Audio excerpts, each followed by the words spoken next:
more often than not, you're going to do things with hopefully with the right intent, which is what I've always tried to do. But sometimes, something just happens the way you don't think it is, or it happens the way it's not supposed to in your mind.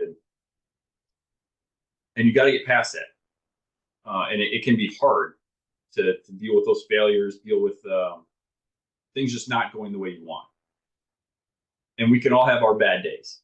So when someone comes to you having that, bad day, and you know who they are, like you know what their character is, you try to give them grace.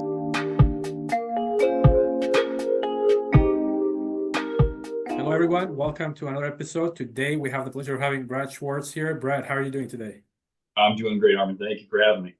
Absolutely, absolutely. Brad, the best way for us to start is always you introducing yourself because you'll do a better job than I would. So would you tell the audience a little bit about you? We'll go from there. About me. So I am 43 years old. I was born in Wisconsin without asking my permission. My parents moved me to Iowa when I was 9. That's always something you converse with your 9-year-old about. But I've been in Iowa ever since.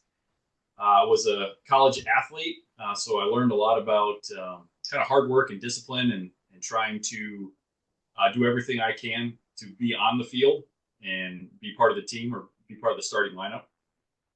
Going out of college, I had no idea what I was going to do because that was going to be my career path.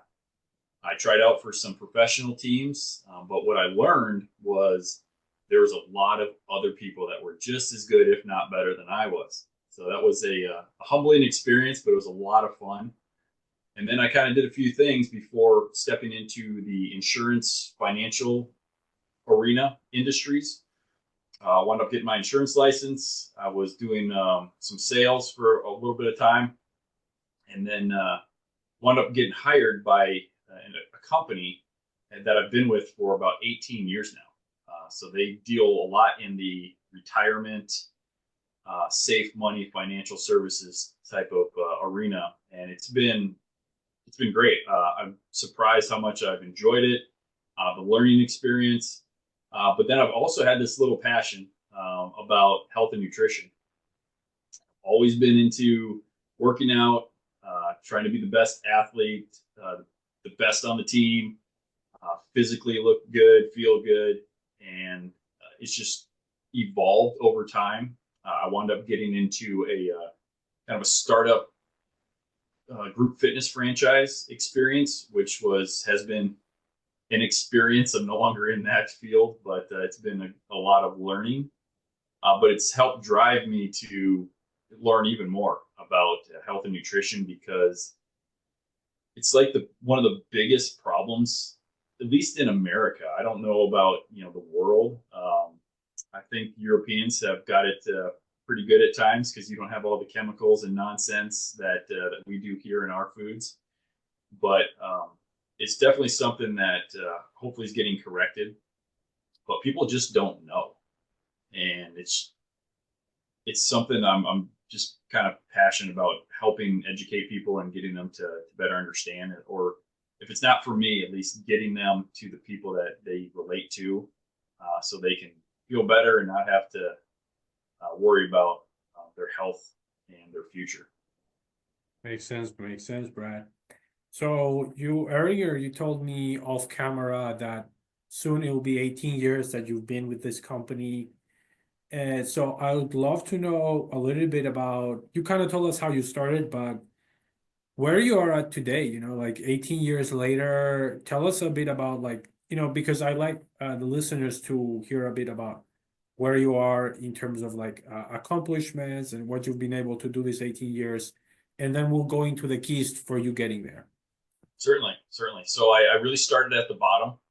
I had no idea what these products were when I started with this company. I kind of got to understand the basics of the products in general and how they were developed in the past. And I was working with people that were potentially trying to leave the company, move their money elsewhere, and figure out, was this in their best interest? Was it a fraudulent thing? Just things of that nature.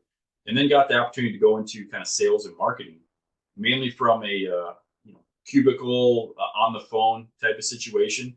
But that gave me an opportunity to learn more about sales in general, work directly with the sales people who are working with the general public, talk to them about case designs, talk to them about our products, really dive into the weeds. And then I got the opportunity to learn about the industry in general. Took some courses to get certifications, get designations. Did that in my spare time. I wasn't making a whole lot of money. I was working at a restaurant part-time on Fridays and Saturdays just so I could pay the bills to live in an apartment and not live in my parents' basement. Wow. So this was my early 20s and so on. But kept working hard, kept doing what I was asked, but expressed my voice and opinion when needed, when it made sense. A lot of learning experiences. We sometimes we get over emotional, and that's one of the things to learn and to figure out. I'm one of those who I guess run hot and wear my emotions on my sleeve at times. So trying to understand me a little bit better has been good these past few years.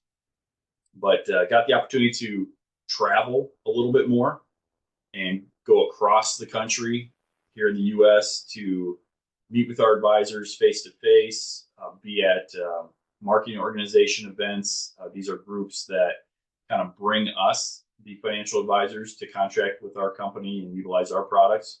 So be a company representative at those types of events. Building relationships is huge in any industry, but it's very important in the insurance financial services industry.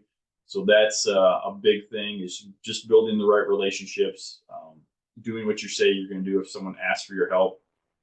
And then I got the opportunity to kind of go full time into a traveling role.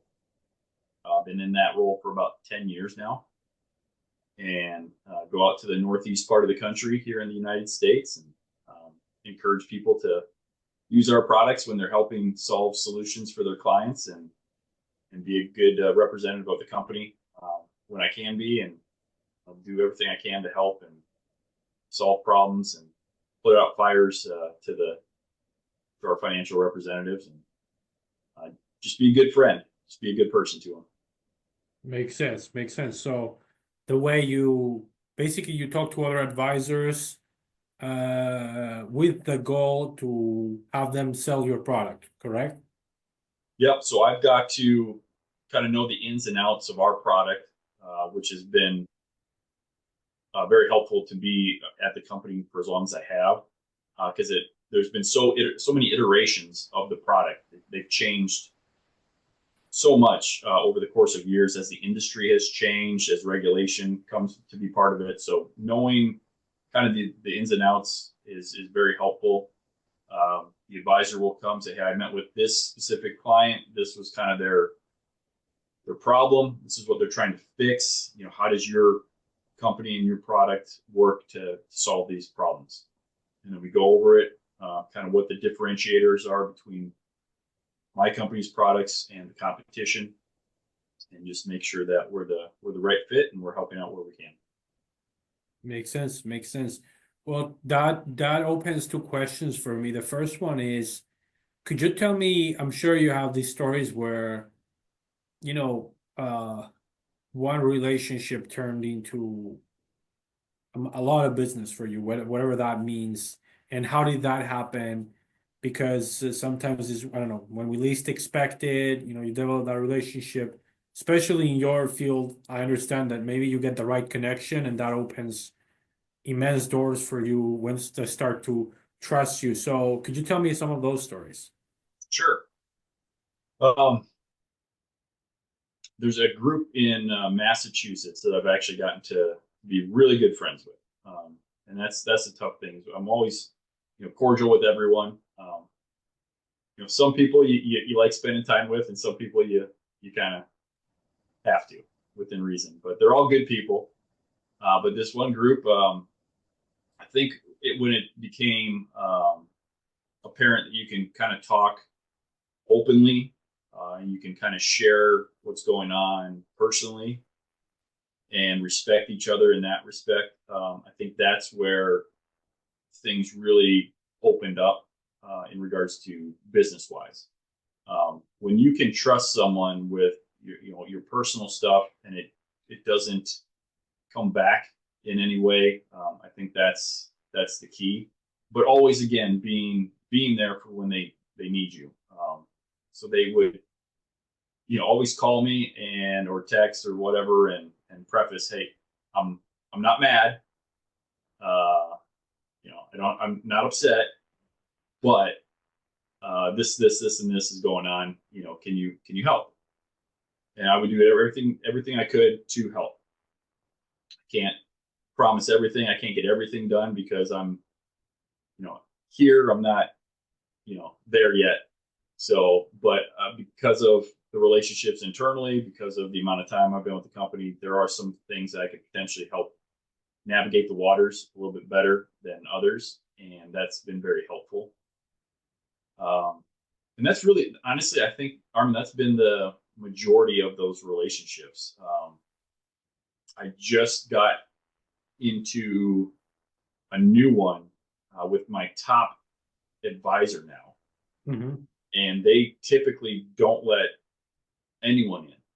So I got an opportunity, I made the most of it, and I connected them with our CEO because they had a significant concern. And since then, they've been open to me being at events. I got to attend a couple events with them. I got to speak at one of their events, which was very important for me to kind of showcase. And it's just been a good relationship ever since, and just try to treat them with as much respect as possible and be there for them whenever they need me. And here's one thing I've noticed. You and I have seen each other, I think, twice in person. You're very humble, you're very reserved, but this is about you today. I need you to speak up a little bit more, give more details, because then it will help people. So, for example, that relationship or this one where you connected them with the CEO, how big of an impact did it have? Because I want people to for you to paint the picture that like this was this big. I don't care how you quantify it, but it was this big, this significant. Now I have access to, I don't know, hundreds of agents. How could you quantify these things that you did the right thing, you were able to connect and be there for them when they really needed? What did that translate to in business wise? Business wise, so at this point in time, they are over 50 million in paid business, which in our industry, if you're $1 million or more in paid business is a success. We have grown tremendously these past 2 years. The industry as a whole has grown, and people's premiums, their production amounts has gone up. But I have never had a group or an organization produce that much business in my region. I've always had very consistent numbers, but these past couple of years, everything's been much higher. But to this level is impressive. There's a couple more that are at 40, 30, 20, but to be at 50 and above is huge. And I've been keeping an eye on their numbers all year, doing my best to figure out how do I just get my foot in the door. Mm-hmm. And honestly, this all started, and you can probably attest to this, is we learned from some very successful people. And one of them always states that, treat, everyone with respect, because you don't know where it's going to lead to. Our CEO now, I've known for 14, 15 years. And this was back when he was head of our investment department. He was then moved into another role, and now he's our CEO and president. So I've just always had a good relationship with him, not to be special or anything, just to be a good human, just to be a good teammate and steward of the company. And because he's also such an amazing individual, he was willing to get on this call with this advisor and talk about their concerns. He's a very busy man. He's the CEO of a multi-billion-dollar company. The CEO before him would have never done that, ever. So it speaks volumes of who he is as a person and what a lot of us believe where this company will go because of that kind of stuff. Yeah, you have to have, ego and confidence and all that stuff, but when it comes down to it, you just have to be a good human, do the right thing. Yeah, people may take advantage of you. There might be some problems. It's just part of the deal. There's going to be more good humans than bad, but it's going to come up. So it's just little things like that have been done over time that when an opportunity comes up, you have the ability to shine. And that's really just all it is trying to get better. And that's been my big thing the last 4 years for sure, if not 10 or so, is just to figure out how I can be a better person all around. I still have my flaws, I always will, but it's learning how I can be better, control emotions, work harder, do better, understand people, and it just translates into, I think, every industry. 100%, Brad. Now, these things that you're mentioning, thank you for adding clarity and even explaining how the CEO jumped on, and that was because the relationship you built. It's all about building relationship, but if someone was just getting into your industry or any industry where relationships are key, I don't see any industry where it's not essential, honestly. Maybe, I don't know. I honestly don't know. I think relationships just even supermarkets and like people go, like even supermarkets where you think, even where there is no touch, there's always a human component. But Brad, if someone just came into your industry, has nothing, doesn't know anything about relationship building, you tell them be a good human being, always try to improve, and they're gonna be like, duh, obviously, that sounds like basic, but what would you tell them? Like, is there anything else, or is there any certain techniques or strategies or things that you would tell them to shorten their process of developing these relationships? Oh, goodness. Learn from others. Always.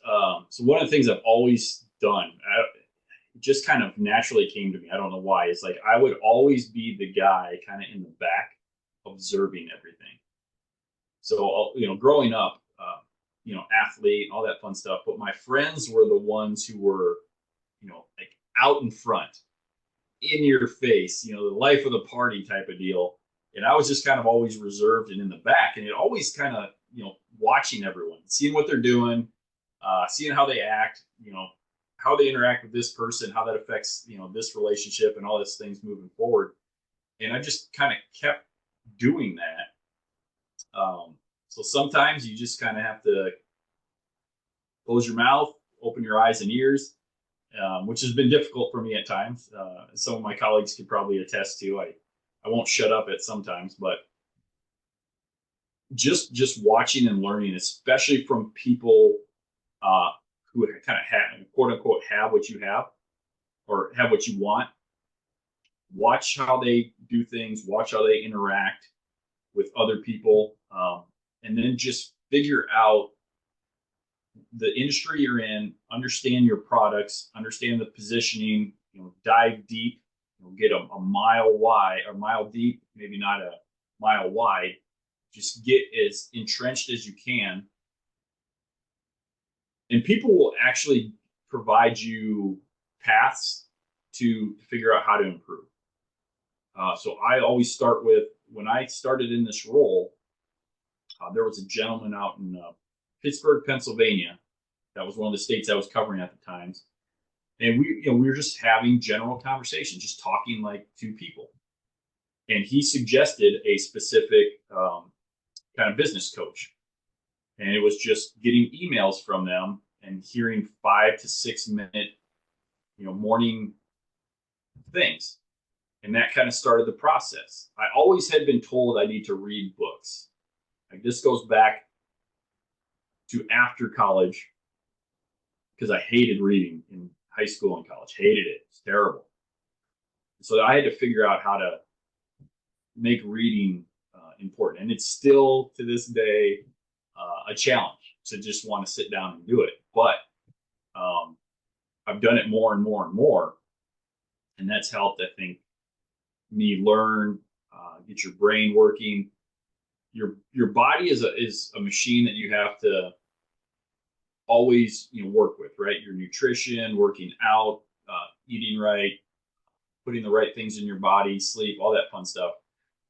But it's your brain too. Your brain is a very powerful thing that you have to keep feeding and exercising as well. And that's where reading and things come into play. And it's not necessarily just the things in your quote unquote industry you're in, but it's all the things, like just reading about business, self-improvement,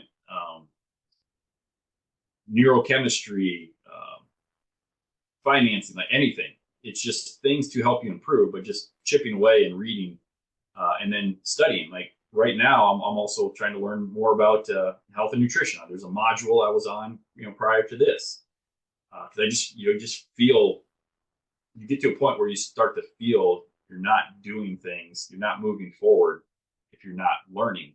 That's where I miss our time together last year around this time, October, was we were in Georgia together, right? And it just feels so long ago. Yeah, we were in St. Louis together too, but I just have that gap where I miss, hearing from successful people and them teaching me, because I know how far I have to go. Like, I'm not even close to where I want to be, and never will be. You'll always feel that way, but that's the journey, right? Just to see how good you can get by the time that journey ends. Right, makes a lot of sense. I think there are some advantages to being the loud one in the room. I guess there are probably, you try to get to know as many people as possible, but there is also a lot of advantages for being the observant one in the room, the one that's quiet, the one that's analyzing everything, everybody else, taking in the advice from the people that you want to trade places with. And I think this is like ultimately it's humility. It's humility. I think there is such a thing. I think there's like, we may be talking about things that people consider done, but I don't think they clearly hear what you're saying, or they may brush over it. But imagine a person that just has your back, right? They have your back. They're always there to support you. They are a confidant friend that you can share anything with, personal, like you said early on, and that gets shit done. No matter what, they follow, they keep their word, they keep on improving themselves. I mean, isn't that the ultimate partner that you want to have, or the ultimate employee that you want to have, or the ultimate anything that you want to have? You want to have always someone in that corner that's just gonna keep getting shit done and keep getting better and keep learning. It's like, yeah, this is very, very interesting concept, Brad. It's so simple, right? Like, we all know this. Like, we all know what to do to be healthy and fit and all these things, but it's doing it. That's the difference, right? Like, I always had a thing where, yeah, people can tell you something, right? But what are their actions to back it up? All right, so I'm going through that right now. I'm trying to get a vehicle to where I live, and I'm having a very frustrating time because people are telling me one thing, but then something else is happening. So that adds the frustrating part of everything. Like, a lot of stuff that we've learned or people have done over the course of history, there's certain principles. There's certain things that are always going to be true. things evolve, sure, industries evolve, technology evolves, all that fun stuff, but there's just certain things that are just kind of set in stone, whether they're, a spiritual thing, a universal thing, whatever it is. And in America, we've really learned that these past 4 years. And the country has kind of gone from one shift to another. And that's just cyclical. It's happened in other countries, it's happened across the world. But these are just general principles of being a good human. Like, I keep saying that, but it's such a buzzword, it's such a phrase, but it's just true. Like, you and I were sitting right next to each other by chance in Georgia. We didn't have to talk to each other. We didn't have to develop a relationship. Like, you're just a good dude. And then I got to see you again in St. Louis, and kind of just pick up where we left off. You're in another country. These are the things. These are just the general things. This was also one of the things I learned in athletics, right? Like, I was in a high school, and that was my box, right? Even a high school that was a couple miles across, like, hate them, terrible people, wouldn't associate with them. Then I go to college, and I meet guys from all over the country. And I learn about them. This one grew up that way, and that one grew up that way. And, this one has brothers and sisters. This one's an only child. This one has both parents. This one just has a mom. This one just has a dad. Like, everyone has different experiences, but they're good people. Yeah, there are some, I don't know, what I can say in your podcast I don't want to be inappropriate, but there's some shitbags out there. Yeah, it just is what it is. Yeah. And sometimes we can all act that way. You get pushed enough, you might, but more often than not, you're just a good dude all around, good girl all around, and you do your best to treat people with respect, and hopefully they're doing the same. Why is that so important? You've said that so many times. Why is that so important? I mean, I have people talking about, hustling, and I have people talking about, like, whatever, impact and growth, but for some reason, the key thing for you is that respect, it's that kindness, and that grace with people and all that. And, like, why is that so important to you, Brad? From my own experiences, whenever I've messed up, and it's happened, and it most likely will happen again, just in a lesser manner because I've learned from it. But you want grace, because more often than not, you're going to do things hopefully with the right intent, which is what I've always tried to do. But sometimes, something just happens the way you don't think it is, or it happens the way it's not supposed to in your mind, and you got to get past that. And it can be hard to deal with those failures, deal with things just not going the way you want. And we can all have our bad days. So when someone comes to you having that, bad day, and you know who they are, like, what their character is, you try to give them grace. So I fly quite a bit for my corporate job. Just watch people, how they interact on airplanes nowadays. In the United States, man, it is a special sight. It's like they're the only person on the plane.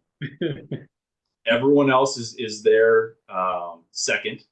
They are the most important person, whether they're in first class or back by the toilets in the back of the plane.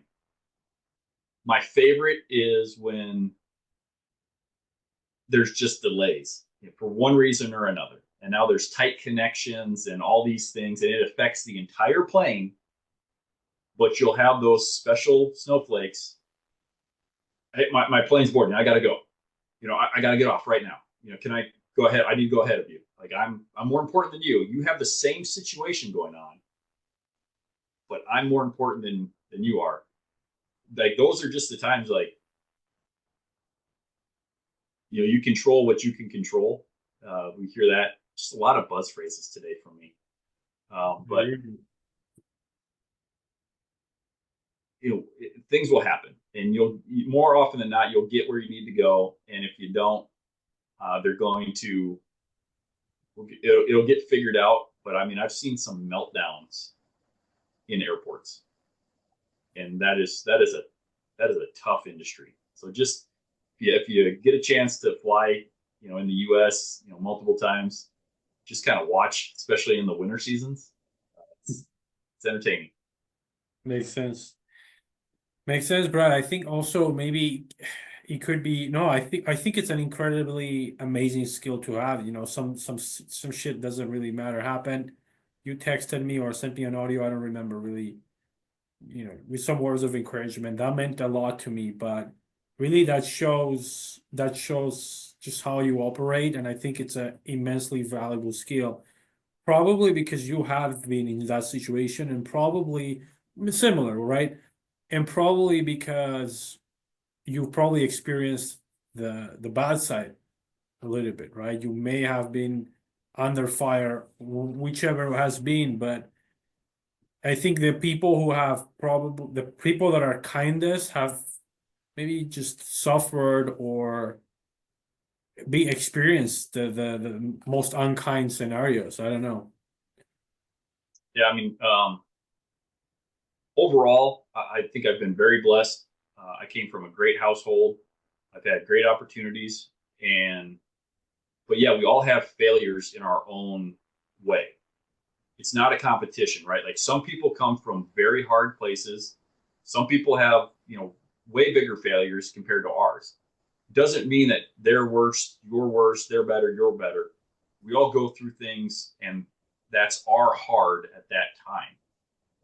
And it seems like it's really hard, right? Like it seems like this is the worst thing ever. And then you get through it, and it kind of raises your temperature to where, like, okay, if that ever came up again, I can handle it. And then something potentially does, and it's not as crazy. It doesn't give you as much anxiety. We've heard that from successful entrepreneurs. When you wake up, understand that there's going to be a challenge, and you're going to have to figure out how to overcome it that day. And then the next day is the same thing. Sure. Regardless if you're an entrepreneur or just living life, welcome to reality. There's going to be things that you're going to have to deal with. It's how you deal with them. But this is the thing that I've had a hard time with, for me personally, is to trust others and to allow them to help me. And I still have trust issues because people still have to back up what they say. But that's why, the group that we're a part of, that's why sending that message to you, because you're not alone, and it was an intent thing, that whatever you went about it in the right intent, and things just happened to happen the way they did. Doesn't mean that you're a terrible person or did anything wrong. It's just something happened. And there's people here that got your back and know what kind of dude you are. And regardless of, it's a next town over or next country across the sea, we're here for each other, and that's the important part. Yeah, man, I love that. That means a lot, truly. I was, as I was doing more research, I think maybe it also has to do with, the story of your dad and how he got recruited to go over, to Vietnam and that whole story. So why don't you share that and what, why it has so much impact in your life? Well, that's now you might be targeting some heartstrings. So I grew up an only child, and my parents were together my whole life, and my dad was a good man. Like, he was the best father I could ask for. He wasn't perfect by any means, but when he was younger, he was 18 or 19, and he was drafted by the United States military to go fight in the Vietnam War. He was 6'5", a strong, young man, and he has to go to the jungle, fight and kill people he doesn't know, and he's being told to do so, and he doesn't know if he's going to come home. He never shared with me a lot of stuff that went on over there, and I don't necessarily need to know, but that was an horrific experience. Thankfully, he did come home. He met my mother, and they met in Chicago, Illinois, where my mom was from, and moved to Wisconsin for his job. He got transferred. And they were told that they couldn't have kids because of there was a gas in Vietnam called Agent Orange. Yep. And because of exposure to that, that's what, medical technicians told him back then, like you couldn't have kids. Well, my mom was with a friend, and this friend had already had like 3 kids. So she knew how this stuff worked. And she's like, Carol, you're pregnant. I'm like, no, that's not right. And come to find out, there I was cooking. And my dad he spanked me when I was bad, right? If I did anything wrong, that deserved it, he laid down the law. And I was grateful for it. Like now, I wasn't grateful for it at the time, but it was learning. And he didn't do it in a horrible, manner or anything. Like it was just, this is what the child needs to learn. But some of my favorite memories with my parents were my dad would pick me up on his motorcycle after the last day of school. We'd ride home. He had the truck loaded down with a camper attached to it. It was a single cab truck, had a bed topper on it. They would put an inflatable mattress in the back. That's where I, spent my time. I put the dog back there with me. I had a bucket to go pee in if I needed to. And there was a little, there was power nothing back in the 80s. So there was this little window that you could slide on the back glass. And I would just stick my head in there, talk to my parents when I needed to while they were driving. And it was one of the best memories that I have growing up. We would go to this campground. They would make shish kebab. We would cook s'mores on a campfire. There wasn't like social media or technology and stuff. And I was by myself, right? Like I played outside by myself on swing sets, met other kids. And then my dad got into he tried the business role. He always wanted to be an entrepreneur, wanted to be a businessman. So they bought a marina here in Iowa when I was in high school, my freshman year. And I learned to ride motorcycles because of him. I learned to shoot guns because of him. He was very open to letting me try all the sports. He was a big basketball guy. He was 6'5", so he was a tall guy back in the day. Because my mom's just a little Italian lady, I'm only 6 foot. So could have been taller, but yeah. Wonderful point. My mom should be saint. She'll be a saint when she goes to heaven. She's a wonderful person. But I always wanted to. I wanted my dad to always be proud of me, regardless of what I was doing. School wasn't academics, not my strong suit. I hated school. Yes. But I love my friends. I love playing sports. It was easy for me.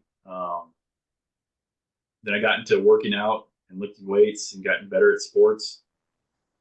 And anytime my dad would come to like a baseball game or a football game and I did well, I was like, your dad's proud of you. That's my son. He's doing good.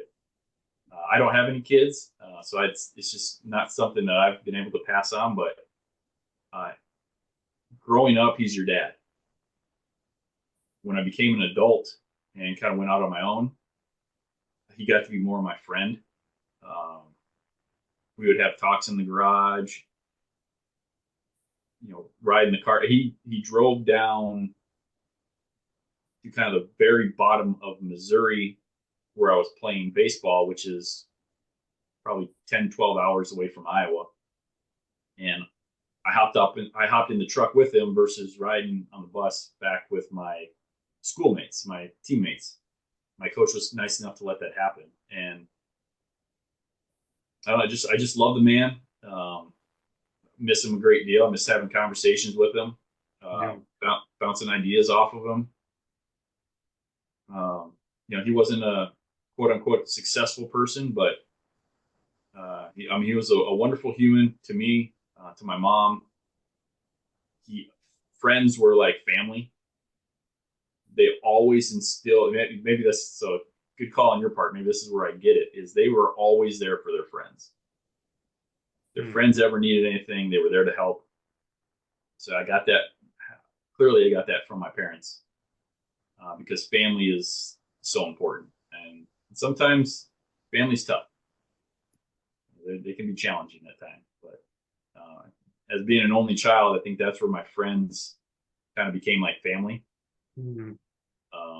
And as people get older and they go through their own journeys and develop their own families, sometimes it's tougher to stay connected with someone who doesn't have kids and a family, and is going down a different journey. So that's kind of been sad for me as I've lost touch with some people, but I've met new ones.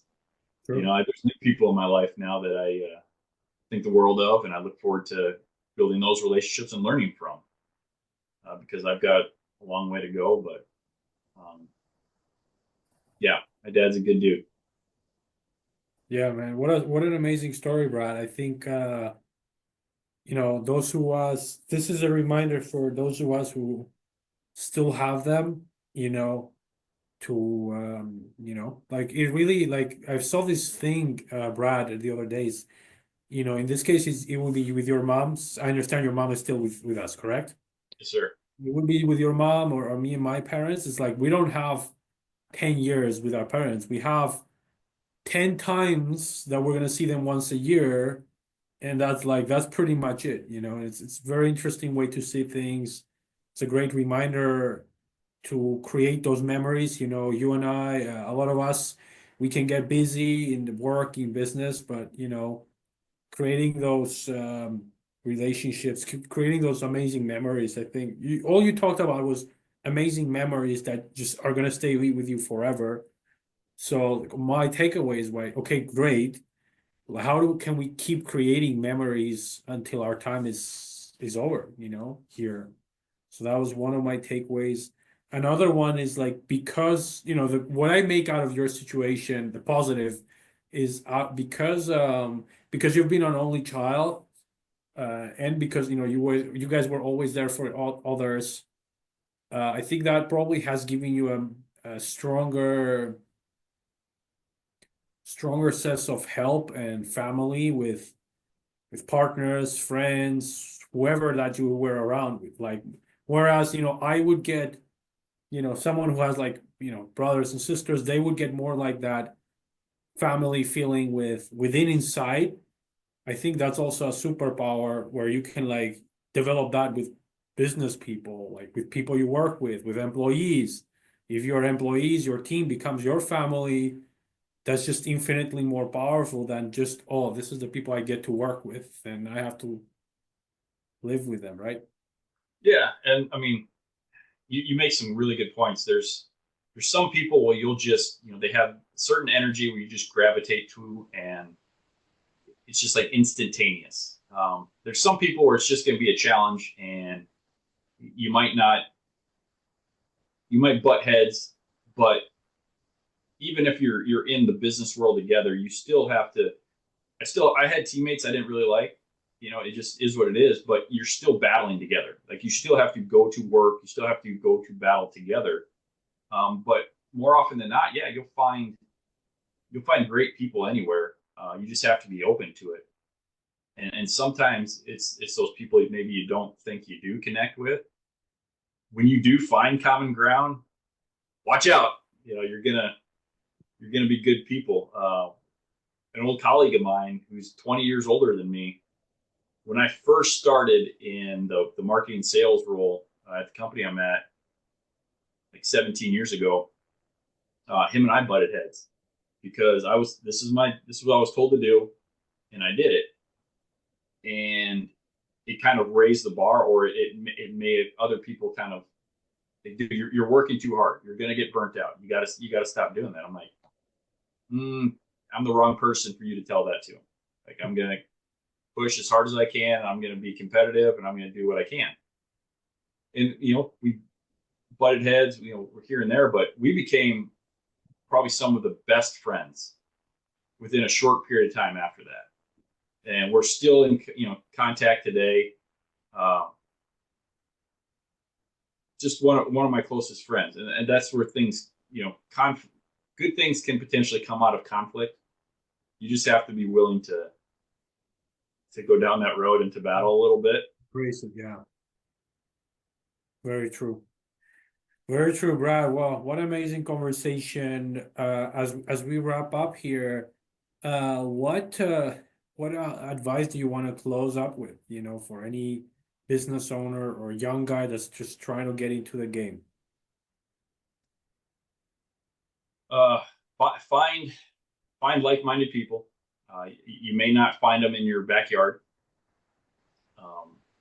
You and I had to find one on a podcast, right, on the internet, and that's that's where you potentially had to look. Like, the gentleman out of Pittsburgh, the person that he introduced me to, that's what he would say too. Is like, your friends, your mentors might not be someone that you can connect with personally, physically be in the same room together, but there's someone that you can listen to. There's someone you can learn from. And then one day maybe you'll have that opportunity to meet with them in person, to talk to them face to face, like we've had the opportunity to do. And just know it's a long road, man, and it goes by quick. It goes by quick. There's going to be struggles. There's going to be times where you don't want to do stuff.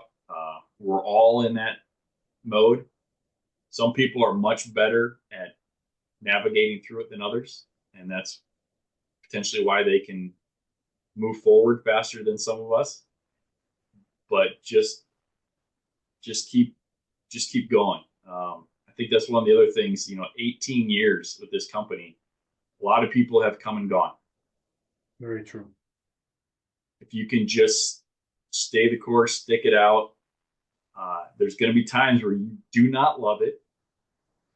You are going to look for other opportunities, which is not a bad thing. It's okay to see what else is out there. But then sometimes you just have to evaluate, like, maybe I've got it pretty good. And if you just keep staying the course, keep doing the right things, things may just work out. 100%, Brad. I literally happened to me. I guess in this digital age, we're inspired to think there's something better going on. There's a better business. There's a better opportunity. There's all these things, but at the same time, and plus, right? It's frustrating. It's challenging. It's hard. But one day after another, 1 week after another, 1 month, 1 year after another, we just, you stick the course, and that's the overnight success. Like, you're 18 years in business, doing all these amazing things, but it's been doing Hormozi says this, is doing the basics extremely well. It already puts you ahead of everybody, mostly everybody. Isn't it crazy? I think that's my recap of this whole conversation. Like, doing the basics extremely well, you're already like way ahead of everybody. I mean, whether it's a humble thing or not, like I still have a long way to go, and there's things I need to get better at. But because of the sports background, I gravitate more towards those stories. And there's people like Larry Bird, Michael Jordan, Tom Brady's, those elite. They weren't elite because they were just all these other. They were elite because they got there early.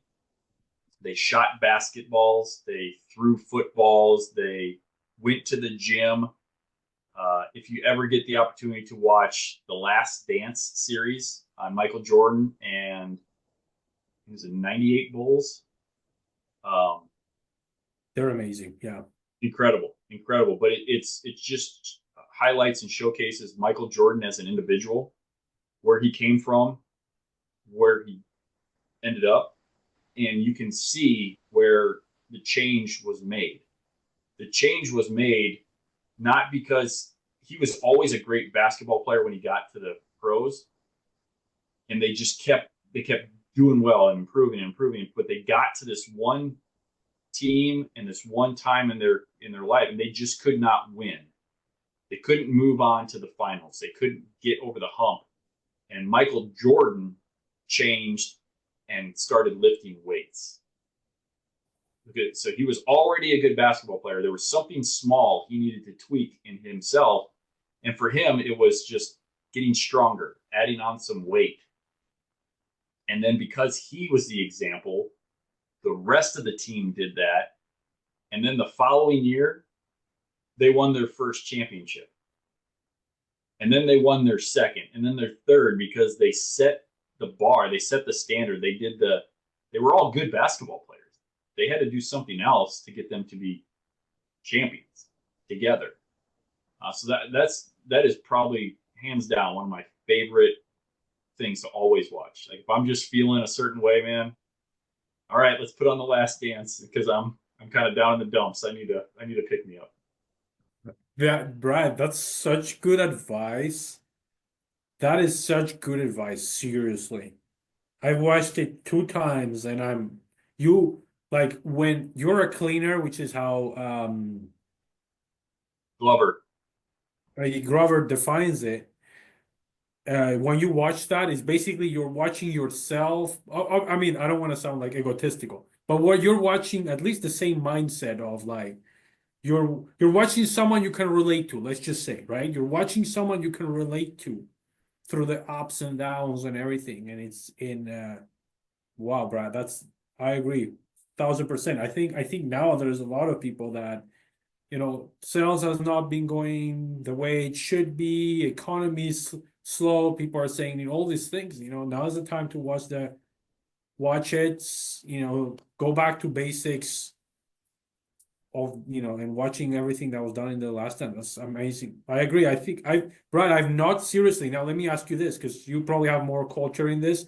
I've not watched a show that I can relate to. That I've never watched a better show that I could ever relate to than that. Is there anything similar like that you've seen, or no? That's kind of like the only one. The only other one I can think of is Tom Brady did one. I think it's called The Man in the Arena. And it's roughly the same thing, but it talks about him growing up, how he got to the University of Michigan. He was a starting quarterback, then he wasn't a starting quarterback. He got drafted in like the 5th or 6th round. I could be wrong there. There's this video that is always attributed to him. He's this skinny white kid, ran a really slow 40 time. So he didn't have the physical tools and the makeup, like all these great scouts are like, oh yeah, that's Tom Brady. He's gonna be the man. He got an opportunity. He was with an organization that paid a ton of money to their starting quarterback at the time. He sat, he learned, he was I think the first at the facility. He made claims to Bill Belichick saying he was going to be, a big deal or something like that. I think that was in the documentary. And then their quarterback got hurt. And because Tom prepared, like he was the starter at practice, in the weight room, away from the facility, he got his opportunity and he never let it go. And then he won 7 Super Bowls or whatever it was. So those are extreme examples because they're these high profile athletes that have all this success, but you're not comparing yourself to all the things they've done. You're comparing yourself to all the little things they did to get to that level. I don't necessarily think that I shouldn't say that because we're taught to think differently, but I don't know if I want the life of Andy Frisella. You know, I do within reason. Yeah, yeah. But that guy goes, you know, he deals with some stuff and he's been through some stuff. There's a life I want to build for myself, right? That I can see. And it may not be being the head of thousands of people and having a podcast where everyone knows your name and knows who you are, right? Like that's where you're going to be because you're the man and you're growing and getting better. But we all have our versions of success. Thank you. Yeah. And you have to keep that in the front and be stretched. Like I need to be stretched by other people who are far better than I am. But they all got there by doing the day-to-day boring nonsense, right? And that's the hard thing to overcome. Like I still have to read today, man. Damn, man. I'm so glad. Like in every every third or fourth sentence, you're like, I still have a long way to go. I still have, that's like, I think it's a good habit to have, as a company, right? First one says we have a long way to go and a short amount of time to get there. Adding that urgency, humility, but also urgency, right? In the day-to-day.